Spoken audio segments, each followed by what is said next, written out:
Hi, welcome to Actors Corner Season 2, Episode 1. Today we'll be seeing the actor Hannah Kupson perform a monologue called Hello, Goodbye, Peace by Gabriel Davis. Have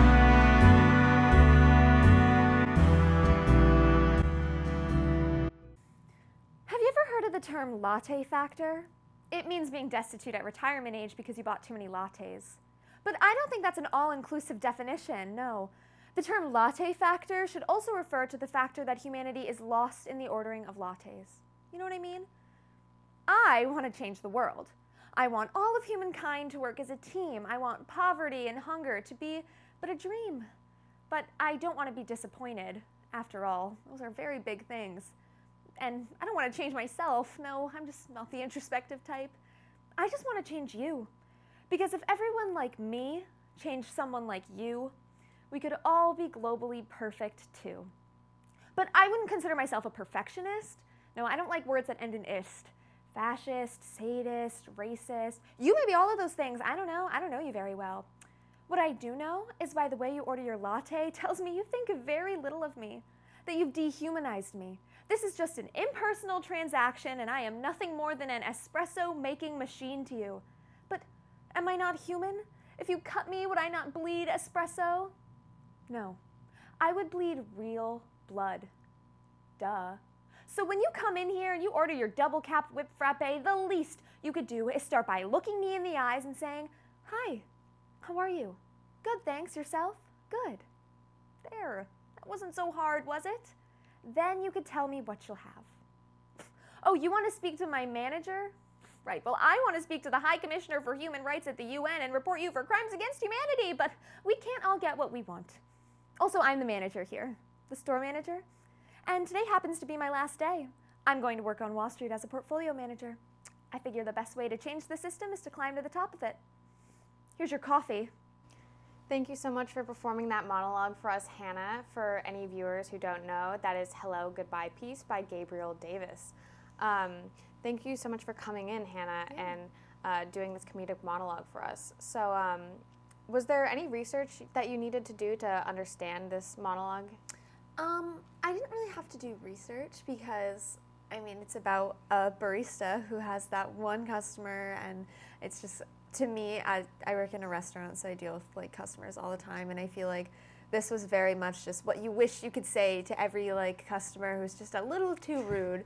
So it was easier for me to understand since I work in a similar situation of this character. Mm-hmm. That was my next question. I was going to ask if you've ever been a barista, because I know, I've worked at TJ Maxx and I've had a lot of jobs like that. So I personally know working with customers, I never want to work with the general public again in my life after working at TJ Maxx. But that's great. It's always great, I think, as an actor to have that kind of background information of I know how it feels to be yelled at by a customer. Can you describe what influenced you to pursue acting in the first place? Well, I've been acting basically since kindergarten in the drama club. My kindergarten year we did Wizard of Oz, and I was a munchkin, and I've been doing it basically my whole life. And middle school, I realized that, this is something I can do for the rest of my life. And I never had this is what I want to do, but I've known, I guess, my entire life that acting and theater was something I always wanted to be involved in. Mm-hmm. And did college kind of set you on that path to pursuing theater? Yeah, definitely. That's awesome. So when you're in a play, what steps do you take to fully understand a character in a story? Well, I like to do research on the play as a whole, the story, the author, I like to research what time period it was written in, see everything that could have possibly impacted it. And I think it's very important to read the script more than once before you get to your first real table work rehearsal. Mm-hmm. And just see if you can put yourself in your character's shoes, think about what's going on around them, their relationship with other people. Just try as best as possible to immerse yourself in the character and see the world through their eyes. Mm-hmm. That's great. Yeah, I think reading the script multiple times before the first rehearsal can be really beneficial. Yeah. That's definitely happened to me where I've gone into table work and I'm I don't know how to pronounce this, and I'm embarrassed now doing table work. But yeah, I think that's really great advice for any actors out there. And do you have any favorite plays that really inspire you? My favorite, it's always changing, and I'm definitely more of like a musical theater person than a play person, I guess. But right now, my favorite musical is Oklahoma. I don't know why. I love it. Well, I know why. I love it. I love the classicness, and I saw the revival on Broadway when it was still open, and like I still tell everyone that like it changed my life. It was amazing, and just like the way they took such like a classic, like popular show, and they changed it and they made it something new was like crazy. It was beautiful. Oh, so you saw like the newer revival? Yeah. That's awesome. Yeah. I think Oklahoma is a really interesting musical. Yeah. And fun fact, Oklahoma was like the first musical, I think, to have songs that advance the story. Yeah. That's like the little bit of musical theater like trivia that I know. So Oklahoma is really interesting for that reason. Yeah, I love musicals. My favorite musical is Mamma Mia, which I feel like love Mamma Mia. I'm so glad. I feel like a lot of people are like, that's a jukebox musical. Like, that's not a real musical. Jukebox musicals are definitely real. I agree. Like, I love Jersey Boys, too, and that's also a jukebox musical. So, moving on, who do you consider to be your acting role model, either in theater or in film?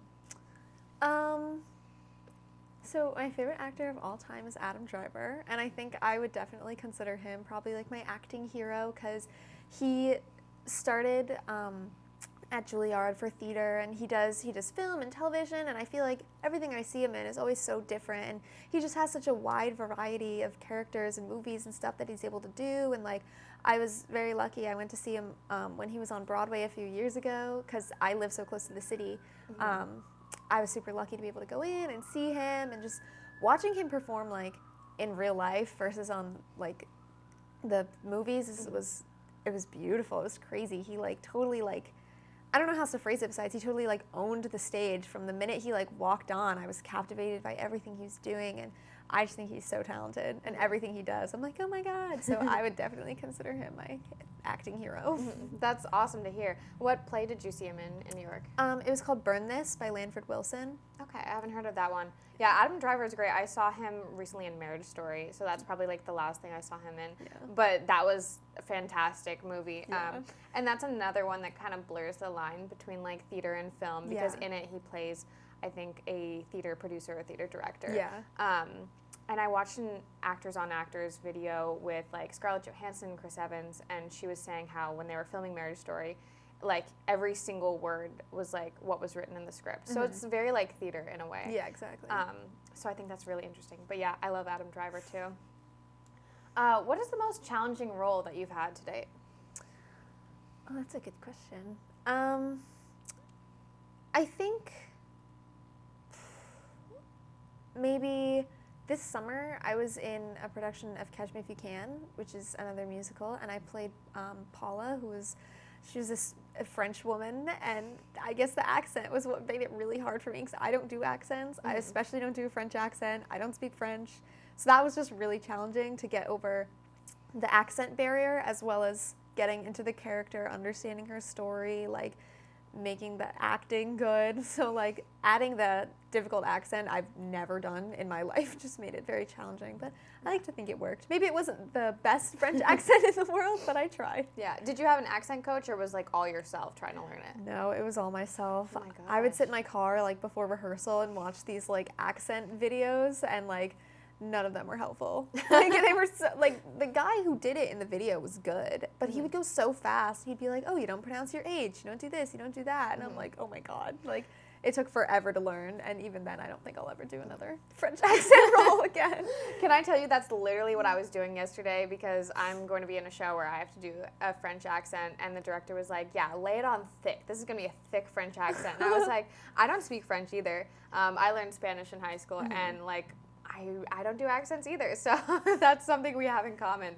But I think I'm going to have to do a lot of work and go like word by word, line by line in the script, and like try to figure out the accent. And so yeah, maybe we have equally challenging roles. Yeah. That's funny.